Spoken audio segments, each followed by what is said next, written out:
Situated in the plain mountain ranges in Tamil Nadu, Kodaikanal presents a picturesque sight to behold.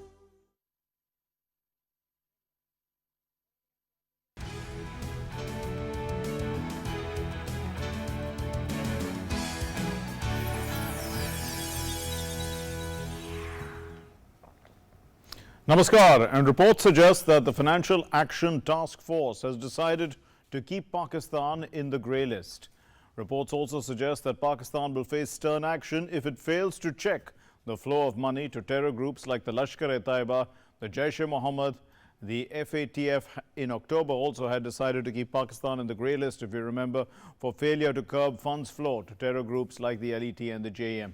Now, the FATF's Paris plenary concluded today, and it noted that Pakistan addressed only a few of the 27 tasks given to it in controlling funding of terror groups.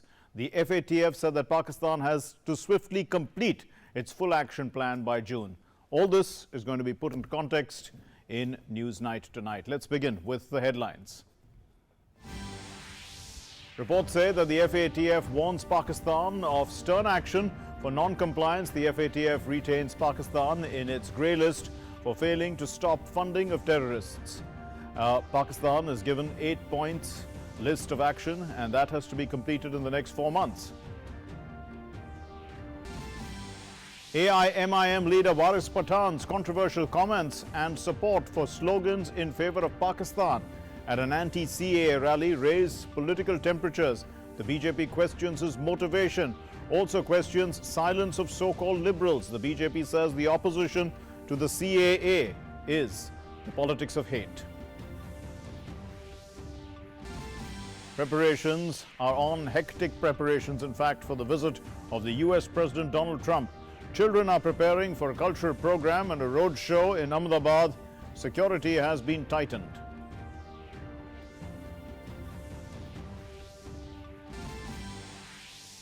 Defense Minister Rajnath Singh lays the foundation stone of a new army building in Delhi Cantt. It's to be completed in 5 years.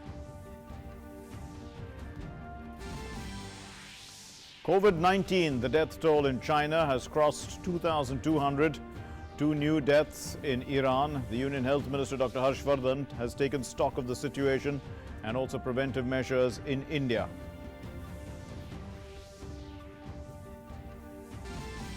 Maha Shivratri is being celebrated across the country with traditional fervor. Devotees worship Shivlinga by offering water and milk at Varanasi, Ujjain, Rameshwaram and other shrines. President and Prime Minister greet the nation on the occasion.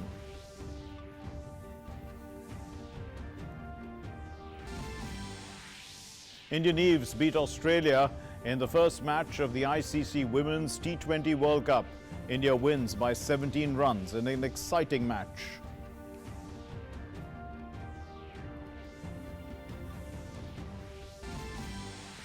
And Khelo India University Games to begin in Bhubaneswar tomorrow. Prime Minister Narendra Modi will inaugurate this event through video conference.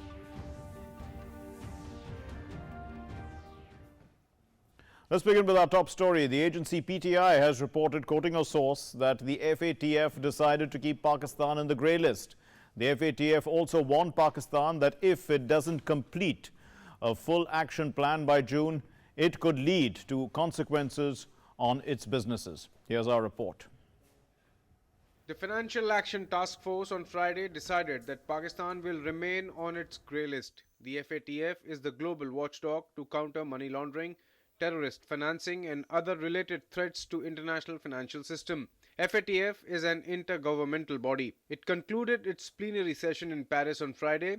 Reports suggest that FATF has warned Pakistan that if it doesn't complete a full action plan by June this year, it could lead to consequences on its businesses.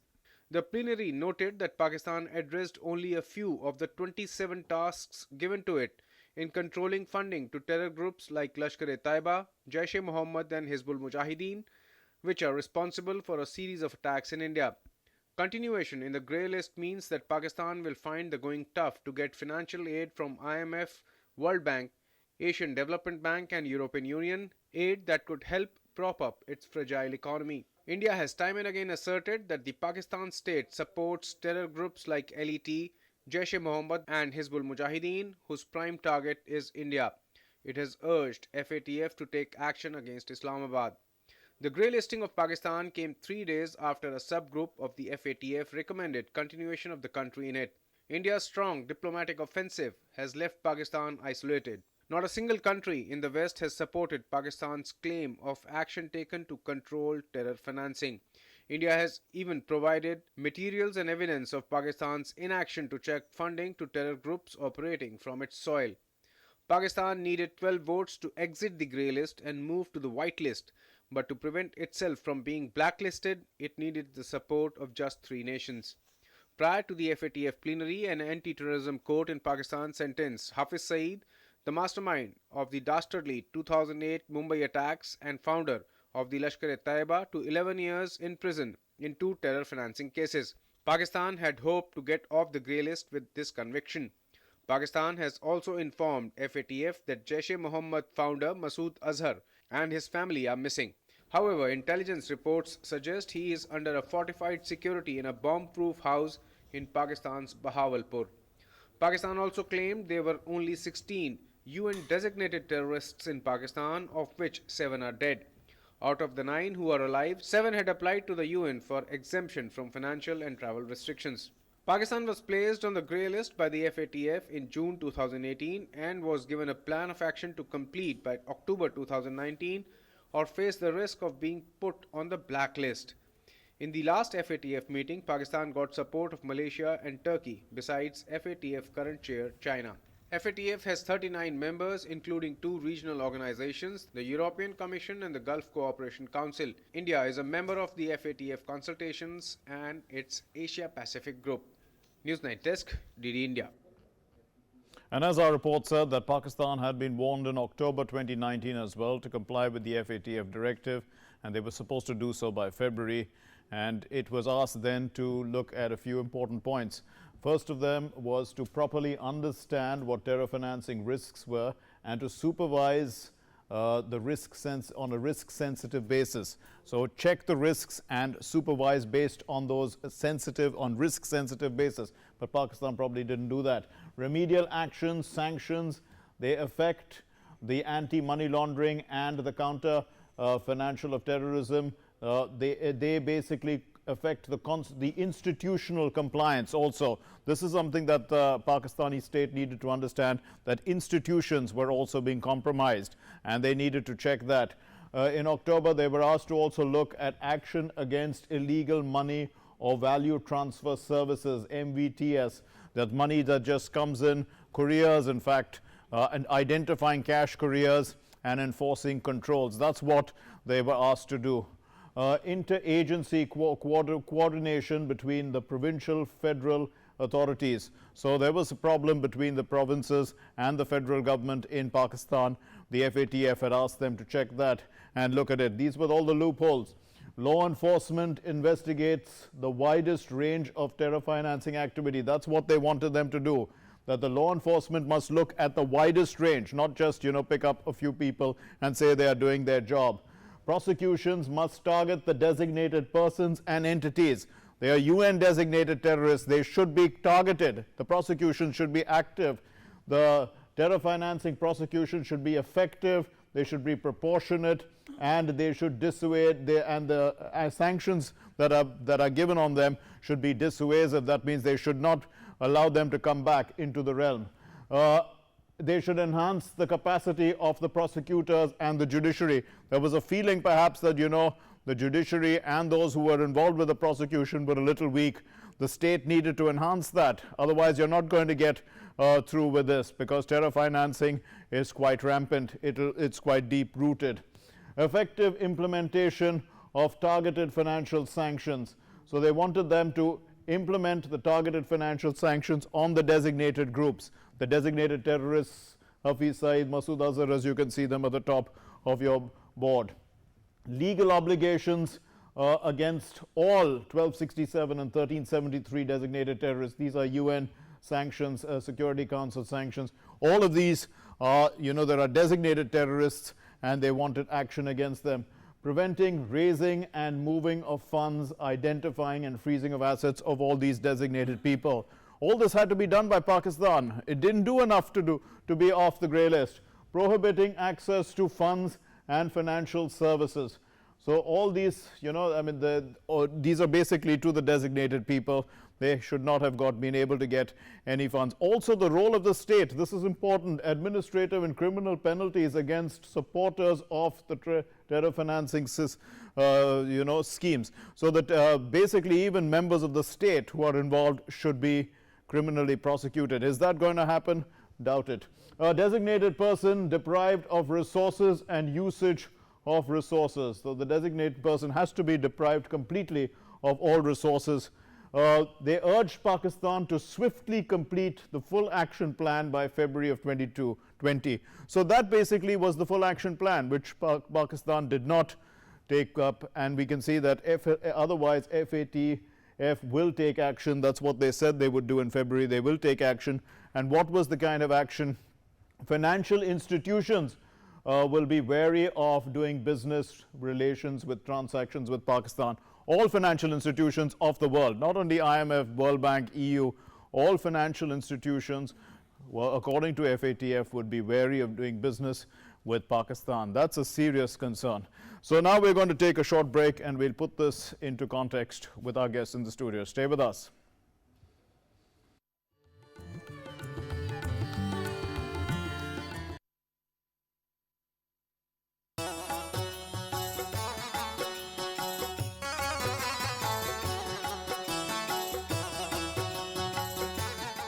बुद्धम शरणम नमः शिवाय, जहां बैठिए विश्व जपे, मृत्यु वलय से मोक्षालय तक, द्वार मोक्ष का Hind Himalaya.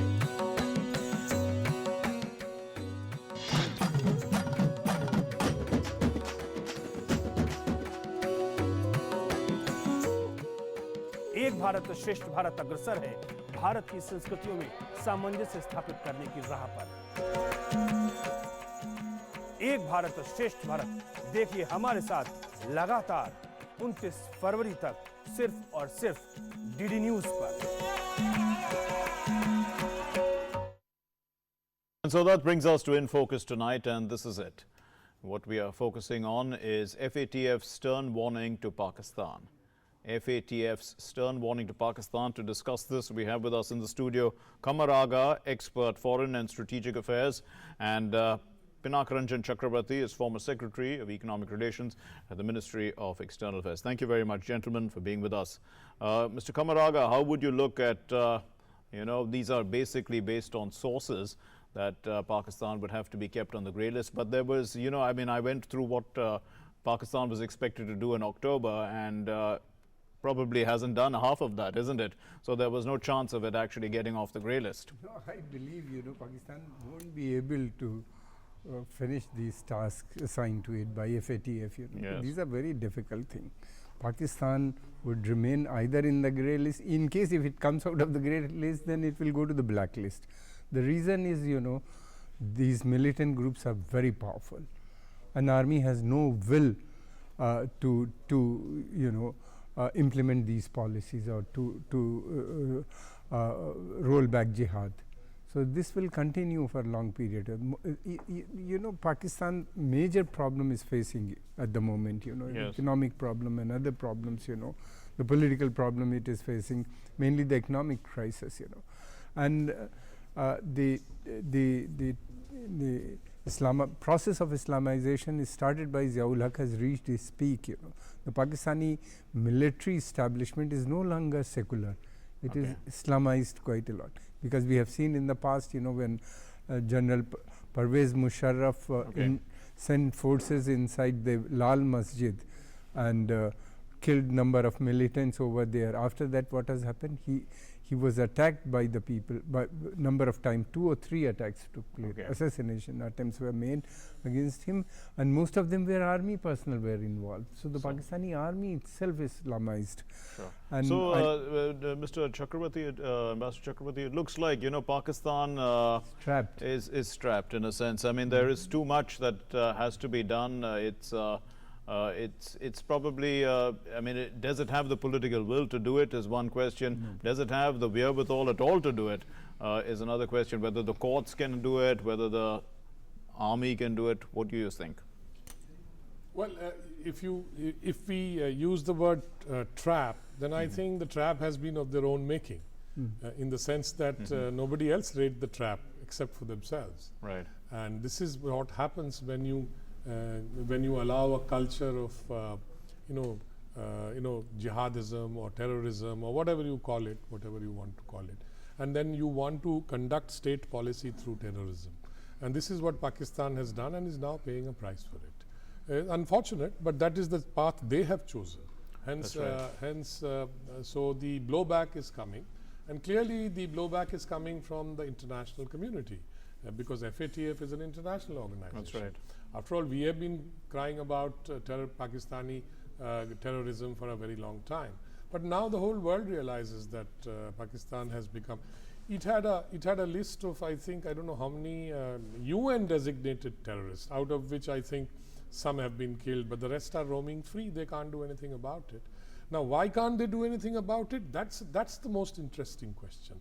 As Kamar Agaji said, that the army itself, which virtually sort of runs these policies, right, has become radicalized, and there are more and more jihadi elements within the army.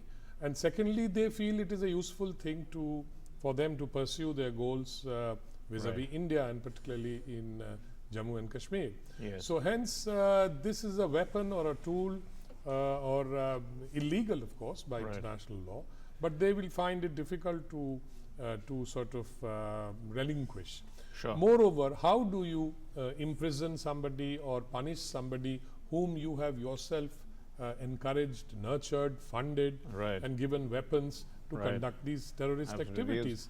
And in fact, I think I heard a comment from none other than Hafiz Saeed, that we have conducted jihad on behalf of Pakistan, and this is what we are facing. This is and they are punishing me for this.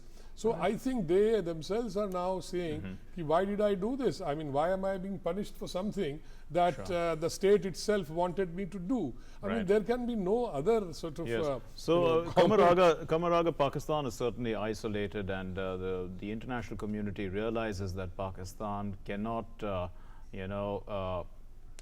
the attempts that they say that they are, performing tasks to control terror financing, they just don't hold any water. They are just not there, because the international community is aware also of the evidence that India has given. India has mounted a strong diplomatic offensive, and we can see that none of the Western countries are in support of Pakistan at all on this particular aspect. And we see that Pakistan does get some support from 2 or 3 countries, but keeps it on the grey list. But it does not have the support of 12 countries to get it off the grey list, and it doesn't deserve to get off the grey list. In fact, it deserves to be blacklisted, because it's not really doing anything. When you look at what they said about Masood Azhar, they said that they don't know where he is. That's a bit much, isn't it? Yeah, Masood Azhar is a very powerful person. Even they are finding difficulty to arrest him or put in a jail, because he refused to go to the jail. He's above, all these laws or whatever, the constitution they have. They're above all these things, So he is a designated terrorist. He has been designated terrorist, involved in so many militant strikes in India, so many massacre, in fact, these organizations have committed. No, the Pakistanis had tried to keep him away from being designated as an international terrorist, but he has finally been designated, so that's important as well. This is very important, but Hafiz Saeed, they sent him into jail. I mean, just to that is also for an eye wash, just to show it. But Masood Azhar, they are finding even difficulty, to put him in a jail. They put him in a safe house somewhere, Bhavalpur. India has all the detail. No, Pakistan, one side, facing serious economic problems. If it remains in grey list for longer period of time, and if it doesn't get World Bank or IMF support, mainly the IMF support, then it would enter into a bankruptcy phase of a bankruptcy. So the economy is already in a very In a fragile very, position. and the problem yes. earlier, Saudi Arabia, UAE, Kuwait, Qatar, Okay. all these countries used to bail out.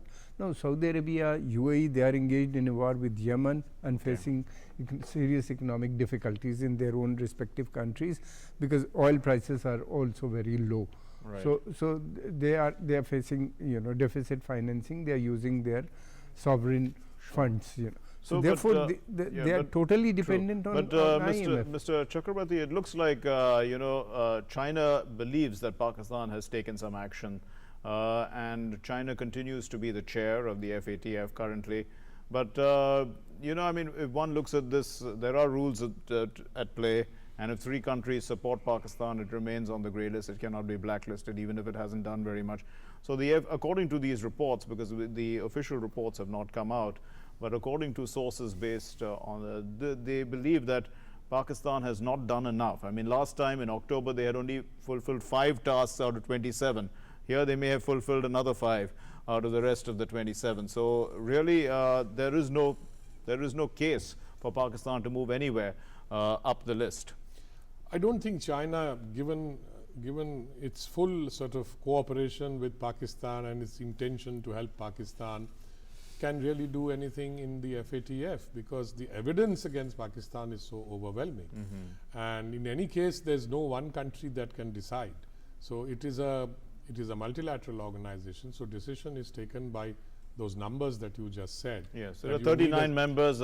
Exactly. They need 12 to get up to the white list. That's right. So there are numbers. They have to have a minimum level of support, and Pakistan is clearly not getting that. And China can't do anything about it. I mean, I don't think they can overrule anybody because by just being in the chair does not mean that it can. So what China has done is to make some comforting noises for Pakistan, because that is what they can do and they can't go beyond that. And it will continue to do that because they will continue to say, oh, Pakistan is trying very hard, Pakistan has done at least something. These are the comforting noises that it will get. It will say about Pakistan, and to comfort Pakistan and to of course keep it sort of link with Pakistan and continue to project that it is trying to help Pakistan, etc. Because it is in their strategic interest to do so. So Kamaraga, let's look at some of the points that I had raised, which the FATF had asked Pakistan in October to do. They had even questioned whether Pakistan properly understands terror financing risks at the time. They said you must understand the risks properly and supervise based on risk-sensitive basis. Look at the kind of risks then that came up after that. There is because it's not only involved with it's a money laundering and terror financing. There is also the case of identifying cash couriers, illegal money through value transfer services. The law enforcement agencies only looking at a few people rather than the widest range of terrorist funding activity. There was they don't seem to be, they are not, let's say, they are not keeping pace with the game. They're not able to understand it. They do understand. They do? They do understand, but the problem is... They said you don't understand the terror financing risks. Is what they FATF has said that to them. Because they are involved in a jihad. They said this is our duty. Yeah. They say that terror fund, it's not a terror funding, it's a jihad funding, they call it, And the second, another thing, that they are involved, in fact, money laundering, opium trade, drug running, gun running, everything possible they are doing to fund these organizations. Right. And the funding is still continuing. They have not stopped it. Here also in Afghanistan also terror camps are still operating in Pakistan. They have not closed down any of the. They might have shifted from one place to another. From Kashmir, occupied Kashmir. So why can't the FATF just take action and say, rather than continue warning, and say that no financial institution should be able to deal with Pakistan? They said that the way, because financial institutions, once a country is grey listed, have to be very careful about dealing with Pakistan. They only mentioned IMF, World Bank and European Union, but there must be 100. Yes. Even the private banks are not coming forward. Right. They're not giving the money which they are receiving. either from some of the Arab countries and China, which is bailing out all the time. So if there is but no... how long? True, but true. how long, you know? Yes, but Pinnack Chakrabarti, you understand economic relations well. If the organized institutions do not, provide them with finance, they'll get finance from the black market, isn't it? And that so the economy will be taken over by by money laundering and things like that, which is a vicious cycle. That will, of course, you see, one of the reasons why Pakistan is not being put on the blacklist is that will worsen the situation in the eyes of many. That is, they don't want Pakistan to become a fully failed state. It is a failing state as far as most people describe it, but they don't want it to become a fully failed state, because there are interests involved of other countries.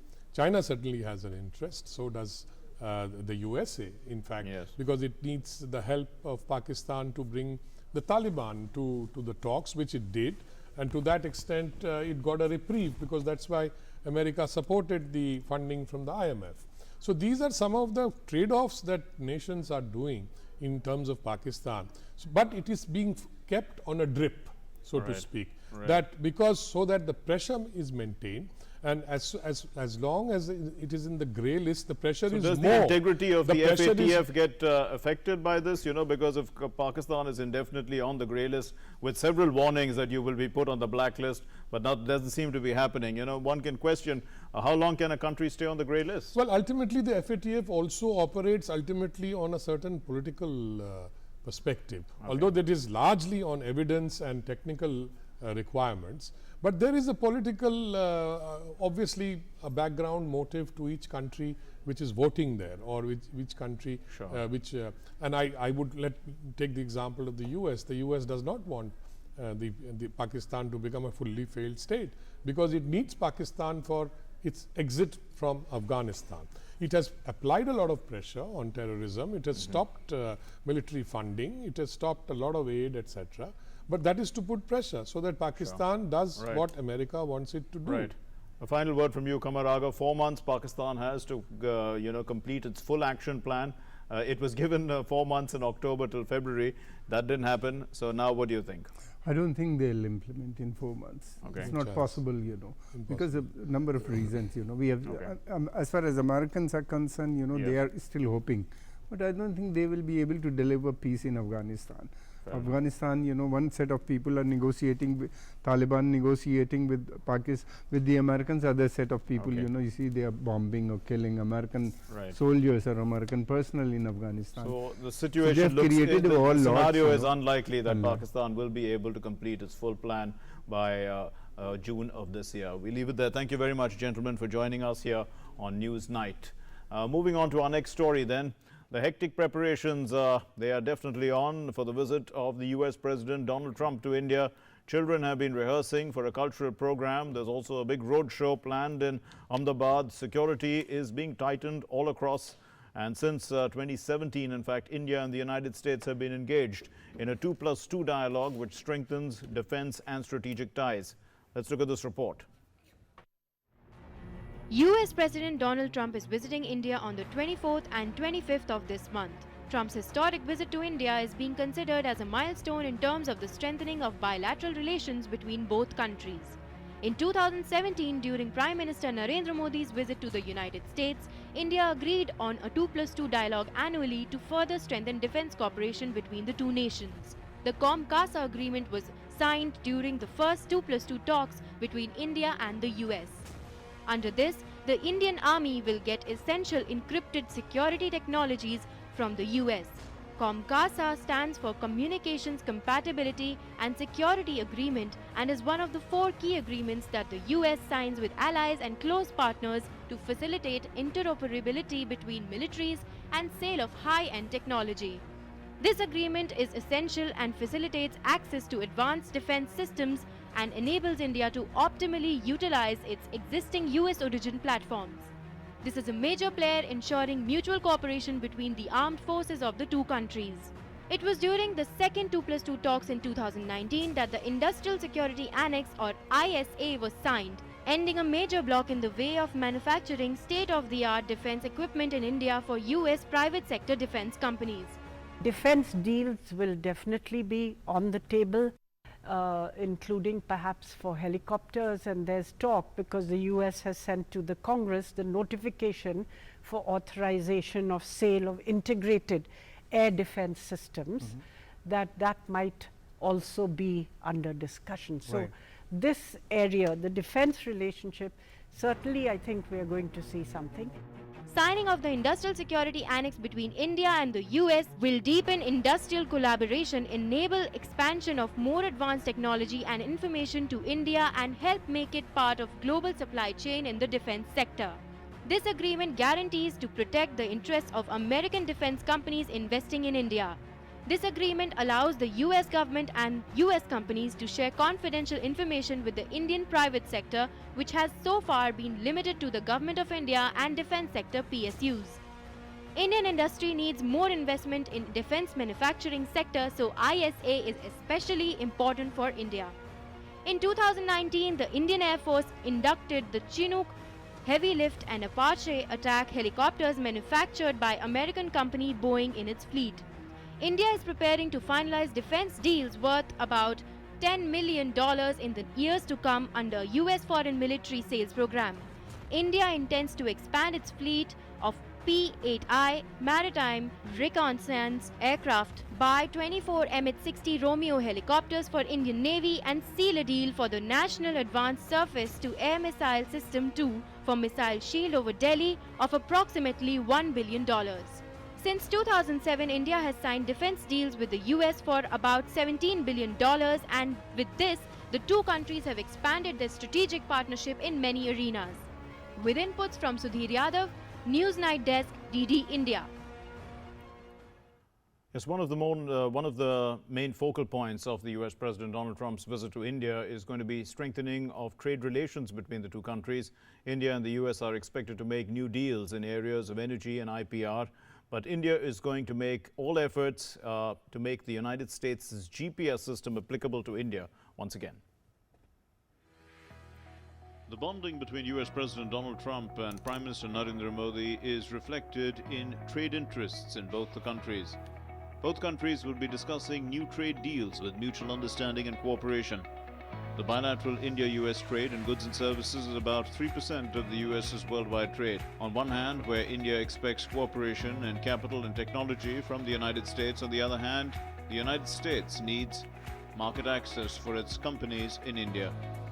India's primary target is to have New Delhi avail the benefits of US GSP, or Generalized System of Preferences, once again. The GSP system provides duty-free access to products exported to the United States from the developing countries in order to strengthen their economy. America has given this facility to 129 countries around the world. India's special trade designation was suspended in 2018 by the US on the argument of India becoming a developed country. India wants to restore US GSP system to avail duty-free export facility for Indian businessmen. India also wants the US to reduce tariffs on steel and aluminium exports. India also wants America to have a market for Indian auto, engineering and agri-product, whereas America wants an Indian market for its dairy products and medical devices. Experts believe that trade deals in pharma sector will benefit both the countries. Side, I think India would like to see that the United States support the needs of Indian companies that are investing in the United States, particularly also around issues of H-1B and high-skilled immigrant visas. India, I think, has sought to find exemptions on the steel and aluminum tariffs.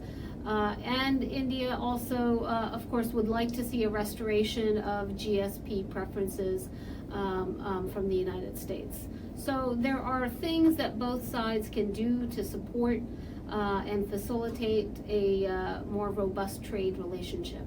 Bharat pharmaceuticals का already अच्छा खासा producer है, but अगर हम ये game ही बदल दें, हम बहुत बड़ा फार्मास्यूटिकल अपना बेस बनाएं, रिसर्च और डेवलपमेंट करें और अमेरिका को मेडिसिन सस्ते में और भी ज्यादा सप्लाई करें, तो अमेरिका को फायदा है कि उनके कंज्यूमर्स की प्राइस कम हो गई, हमें फायदा है कि हमारा जो चैलेंज है कि लाखों जॉब्स हम कैसे क्रिएट करें, एक बड़े रूप में, तो ये एक वैसा मॉडल हो सकता है कि यहाँ पे हम जॉब्स क्रिएट करें, R&D क्रिएट करें, फार्मा, बायोलॉजी, बायोटेक्नोलॉजी सारे इन एरियाज में लेकर के, और अमेरिका को फायदा।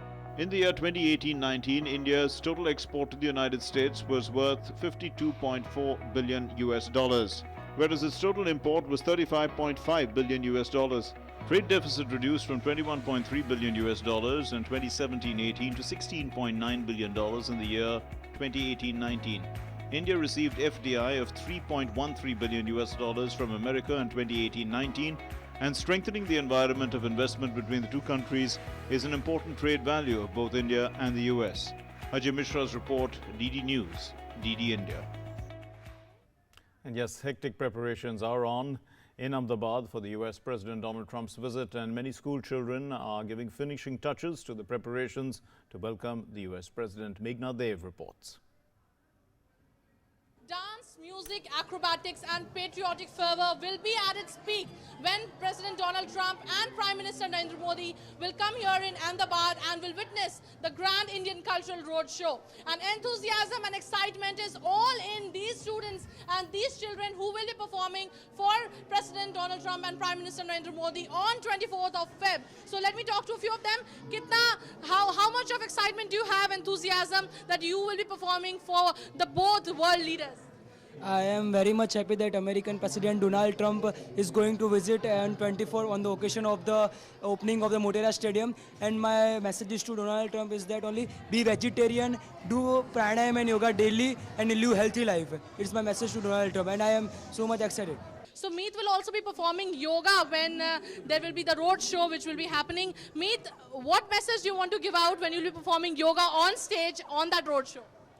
I just want to give a message that our Indian culture has a very deep thoughts about yoga, and by performing on that road show, I want to spread the message in whole over the world. So you will be showcasing yoga at the Grand Road Show. Not only this, there will be instrumental players who will also be playing their instruments and singing patriotic songs. And there are students who will also be performing on some fun music. आप किस गाने पे perform करेंगे? की पाठशाला पिछले 10 दिनों से प्रैक्टिस कर रहे थे। और कितने घंटे प्रैक्टिस कर रहे हैं? हर रोज के 2 घंटे। ना कोई सीखने वाला, मस्ती की पाठशाला, मस्ती तो पाठशाला, मस्ती की पाठशाला। What all do you have in store, and what all will you be showcasing at the road show, at the Grand Cultural Road Show? Obviously, we know it will be a cultural extravaganza. What else? Tapovan Sanskar Pit students are preparing very hard for the different kind of activities which will connect our Indian culture and heritage to the world. Students are going to have a welcome song. They are going to also have a musical ceremony. They will also have Deepak Yoga, Pranayam and various different traditional Indian activities which can bring difference to the life of the world. So all these stunts, acrobatics, all in one place? Yes, kids are trained very well at Tapovan for all these sort of activities, and they are having balanced growth, and that is what they are going to showcase to the world, and it will include patriotic version, cultural version, religious version, life version and natural version. Students are extremely excited. With song, dance and music at the Grand Indian Cultural Roadshow, there's also going to be rope malkham. So all these students and all these children are equipped and are gearing up to welcome US President Donald Trump and Prime Minister Narendra Modi in Ahmedabad and in that Grand Cultural Roadshow. With camera person Sumit Naudial, Meghna Dev, DD News, Ahmedabad. Well, the Atal Innovation Mission aims to establish a network of Atal tinkering labs in the country. They would have electronics, mechanical, design tools and equipment. Now, such labs have been set up in more than 5,000 schools. They benefit nearly 25 lakh students, but the target is to cover around 10,000 schools. Here's more. The Atal Innovation Mission, or AIM, is a flagship initiative set up by Niti Aayog to promote innovation and entrepreneurship across the length and breadth of the country. Based on a detailed study and deliberations on innovation and entrepreneurial needs of India in the years ahead. The mission is envisaged as incentivizing the establishment and promotion of an ecosystem of innovation and entrepreneurship at various levels: higher secondary schools, science, engineering and higher academic institutions, and SME, MSME, industry, corporate and NGO levels. part of the framework to achieve these ends are the Atal Tinkering Labs and the Atal Incubators, besides the Atal New India Challenge and Atal Community Innovation Center. Last initiative that we are going to be launching in the coming month is known as ARISE, Applied Research and Innovation for Small Enterprises. ये जो initiative है is to stimulate innovation for the MSME industry. 70% of our economy is based upon the MSME industry. So how do you stimulate job creation? Through launching challenges which will have two phases. Phase 1 है research to prototype. Phase 2 है prototype to product. The Atal Innovation Mission proposes to support the establishment of a network of Atal Tinkering Labs in India with various electronics, mechanical, design tools and equipment, realizing the need to create scientific temper and cultivate a spirit of curiosity and innovation among young minds. Such labs have been set up in more than 5,000 schools, benefiting nearly 25 lakh students. The aim is to set up these labs in around 10,000 schools this year. These Atal Tinkering Labs are dedicated innovation workspaces where the latest technologies, 3D printing, robotics, IoT, electronics, miniaturized electronics, augmented virtual reality के do-it-yourself kits are implemented in these schools. ये do-it-yourself kits से students को एक problem-solving, innovative mindset creation हो जाता है because they can tinker with these technologies, they can play with these technologies और हम introduce करते हैं उन्हें the problem identification concepts में और problem solving concepts में. As of now, the mission's primary focus is the 115 aspirational districts where 112 Atal Tinkering Labs have been built, thereby giving a further boost to the Startup India mission and Prime Minister Modi's vision of a new India. With Nishant Saurabh, News 9 Desk, DD India.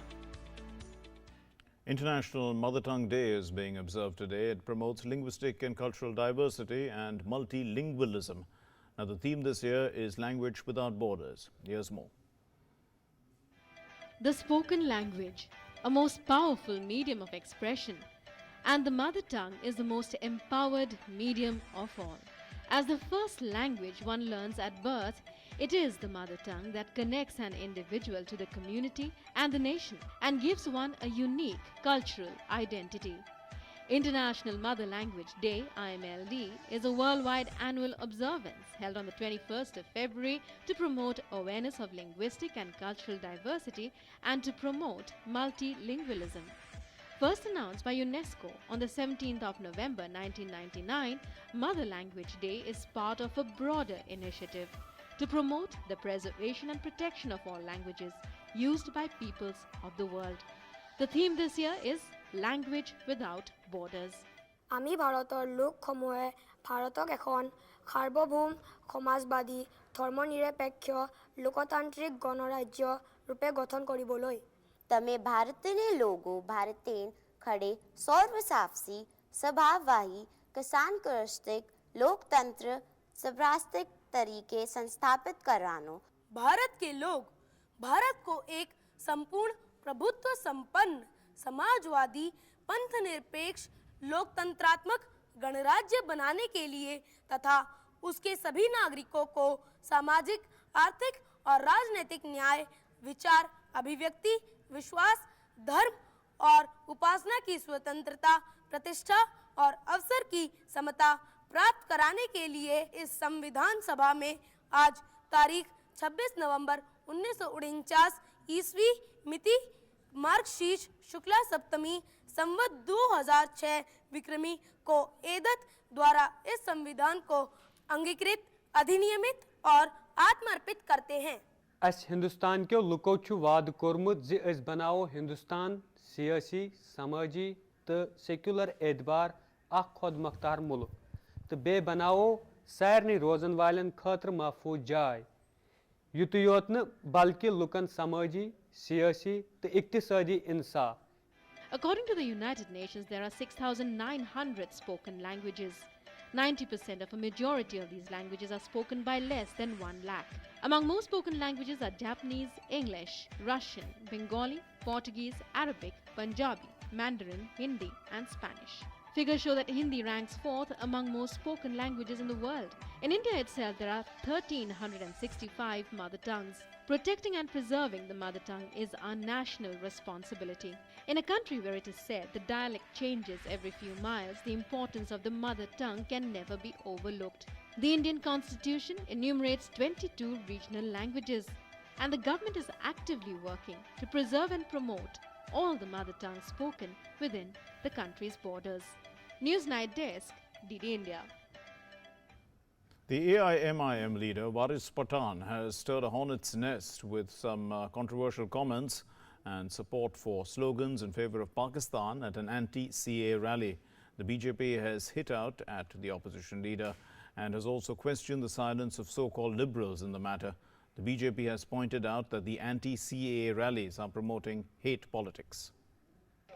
AIMIM leader Waris Pathan's controversial statement at a rally at Kalaburgi, North Karnataka, as well as raising of pro-Pakistan slogans in an event to protest against the CAA in presence of AIMIM chief Asaduddin Owaisi, has triggered angry reactions all over the country. The BJP has strongly objected to Waris Pathan's controversial remarks. अगर भाजपा के किसी नेता ने इस प्रकार का कोई बयान दे दिया होता तो आज सारे लिबरल्स, तथाकथित लिबरल्स सड़क पे उतर जाते।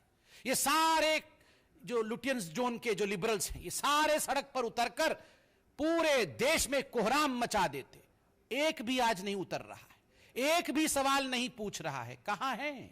Other political parties have also demanded stern action in the matter. हम तो कह रहे गिरफ्तारी होनी चाहिए इन लोगों की, जिन लोगों ने AIM वालों ने जिस प्रकार से जो बयान दिया है ये गलत है। देखिए, गलत को गलत कहना और सही को सही कहना, जो गलत है सो गलत है।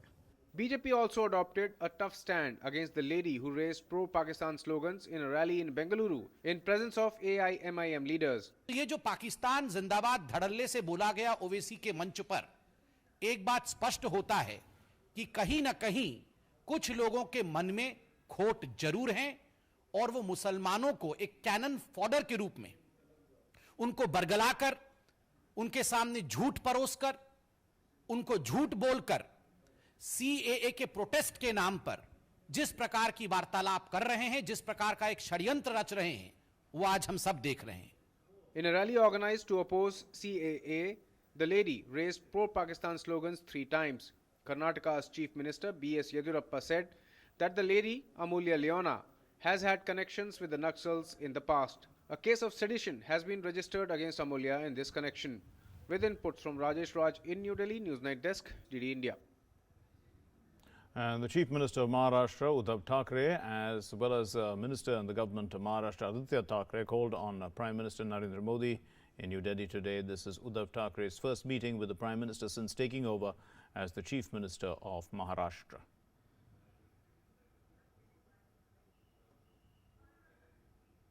Retired IAS officers Bhaskar Khulbe and Amarjit Sinha have been appointed as advisors to Prime Minister Narendra Modi. The Appointments Committee of the Cabinet has approved the appointments in the Prime Minister's office in the rank and scale of Secretary, Government of India. Both the administrative officers, the administrative service officers, are from the 1983 batch. The appointments have been made initially for a period of 2 years or until further orders. The COVID-19 death toll in China has crossed 2,200. 2 new deaths were reported in Iran. And in India, Union Minister, the Health Minister, Dr. Harshvardhan, took stock of the situation and also the preventive measures in the country. 118 more people have died due to COVID-19 in China, making the total death toll due to the deadly virus 2,236, while the number of infected people has crossed 75,000. Meanwhile, a doctor who extended the date of his marriage to treat people suffering from the virus died of infection. This is the 9th case of death of a doctor who has died while attending to COVID-19 patients in China. Meanwhile, Iran has reported 2 more deaths among 13 new cases of coronavirus, bringing the total number of deaths to 4 and infections to 18. A first case of coronavirus has been confirmed in Israel. On the other hand, the situation of 8 Indian nationals infected with the virus is improving in the quarantined cruise ship off the Japan coast. The last group of people tested negative for the virus on the cruise liner are expected to leave the ship soon. A total of 3,711 people were on the ship, including passengers and crew members, out of which 138 were Indians, including 132 crew members and 6 passengers. In South Korea, a church on Daegu was closed on high alert over the virus outbreak. China, meanwhile, on Friday denied any delay in allowing a special Indian flight to coronavirus-hit Wuhan city to deliver medical supplies and evacuate the remaining Indians from there. Chinese authorities have said that the concerned departments of both the countries were in touch to finalize the schedule. India on February 17th had announced that it will send the Indian Air Force's largest plane, the C-17 Globemaster, with medical supplies to Wuhan, the epicenter of novel coronavirus. The same plane will bring back its nationals as well as citizens from all neighboring countries who were still stuck there on the return flight. India has already evacuated 647 nationals and 7 Maldivians by operating 2 special Air India flights to Wuhan earlier this month. Newsnight Desk, DD India. Now let's get you some news from the 70th Berlin International Film Festival. The opening day saw a networking gala organized by the Government of India and the industry chambers CII. On the opening day of the Berlin International Film Festival, Government of India, along with Confederation of Indian Industry, hosted India Networking Reception. The occasion saw a gathering of prominent film festival heads, international film associations, film agencies and renowned production houses interested in fostering collaborations with the Indian film industry. The focus of the discussion was on forging ties for co-production of films and developing partnership. 51st edition of International Film Festival of India, or IFFI, to be held later this year. The participants were also apprised about policy initiatives of the government to ease filming in India through the web portal www.ffo.gov.in, which will act as a single point of contact for film shooting applications. The participants at the networking evening expressed their desire for possible collaborations with India and IFFI 2020. This signifies the attractive growth opportunity for media and entertainment industry in making India the next destination for filming. External Affairs Minister S. Jaishankar on Wednesday inaugurated the Indian Pavilion at the film festival. 3 feature films and 1 documentary from India have been selected for the festival. The Information and Broadcasting Ministry, in collaboration with the CII, is participating in the 70th edition of the festival. Newsnight Desk, DD India. Well, Karnataka is situated in the southwestern part of the country, and it has made tremendous progress in the fields of education, agriculture, literature and tourism, and is known also for a variety of cuisine. South Karnataka has made a number of rich dishes popular. In North Karnataka, the food is much spicier. Palm jaggery is one important ingredient in Karnataka's cuisine, and traditional meals are served on a banana leaf. All over the world, Karnataka is identified with ragi balls. Made from ragi flour, this is a staple food in Karnataka region. Ragi mudde, as it is called, is simple to make and can be called the 2-minute dish of Karnataka. No oil or spices are used for making ragi balls. They have high protein and nutrient value. Due to its nutrient value, people with diabetes prefer it instead of rice or wheat-based food nowadays. Preparation of ragi mudde is easy. Ragi flour is added to boiling water while stirring continuously, usually with a wooden stick. It is cooked in medium to high flame. As the mixture thickens, the ragi mixture is beaten so that no lump is formed. Then the vessel is taken down from the stove and rounded with bare but wet hands as per the required size. The ragi balls are to be swallowed and not chewed.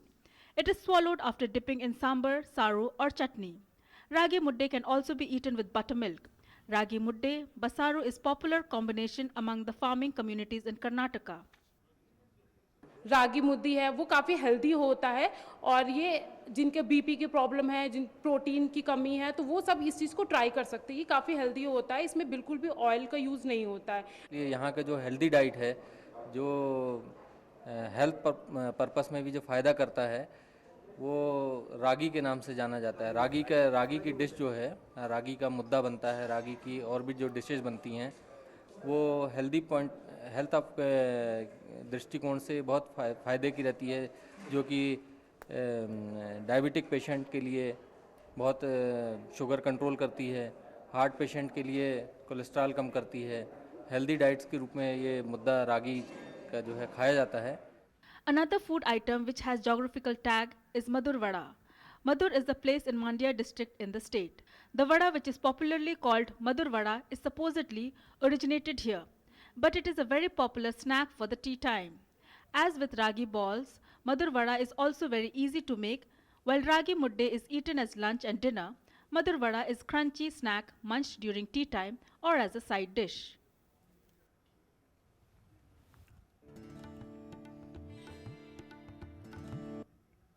And news now from across the world. Here's our World Wrap. The decriminalization of euthanasia and assisted suicide is a step closer to becoming a reality in Portugal after lawmakers approved a set of bills. The move was applauded by many but opposed by religious groups and conservatives. In the 230-member parliament, all 5 proposals were approved. A federal judge, Amy Berman Jackson, sentenced President Donald Trump's longtime advisor, Roger Stone, to 3 years and 4 months in prison for lying to Congress and tampering with a witness in an effort to protect Trump. Stone was convicted of lying to the Intelligence Committee about his attempts to contact WikiLeaks, the website that released damaging emails of Hillary Clinton. Around 300,000 public school teachers in Colombia launched a 2-day strike to protest violence against the profession and killings of activists and other community leaders, leaving more than 7 million children without classes. The action is part of 3-month-old protests organized by unions and student groups against the social and economic policies of President Ivan Duque.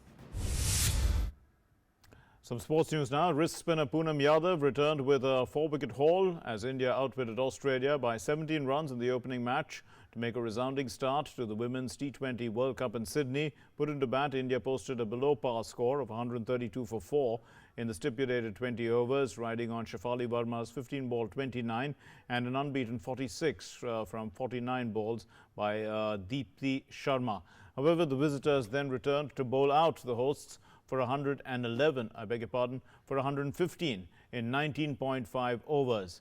Australia were off to a good start in their chase, with opener Alicia Healy making a 35-ball 51 laced with 6 boundaries and a 6 to anchor the chase initially.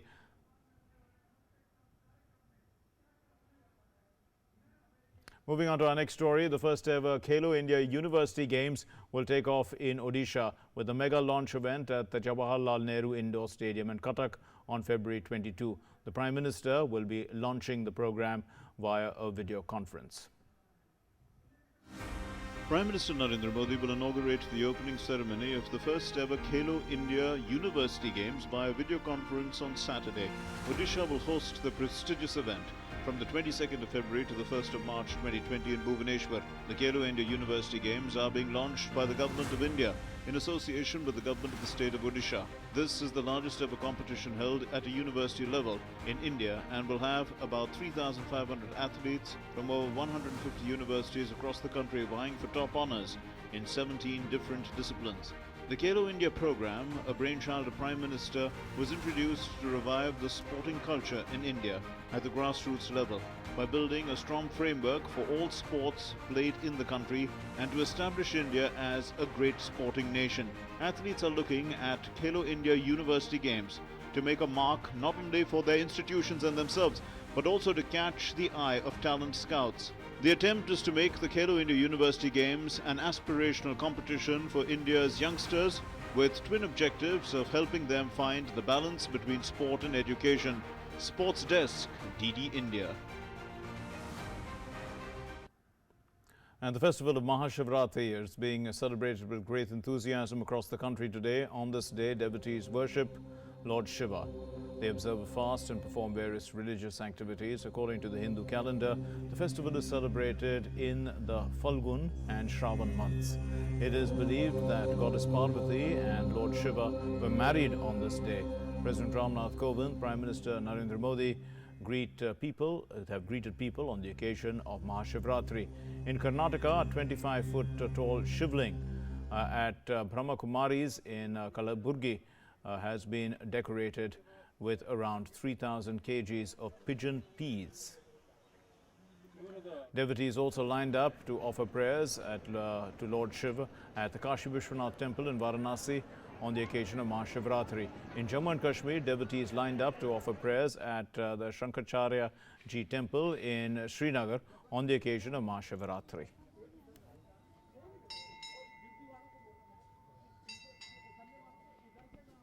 And with that, we conclude this bulletin. Thank you for being with us. Namaskar.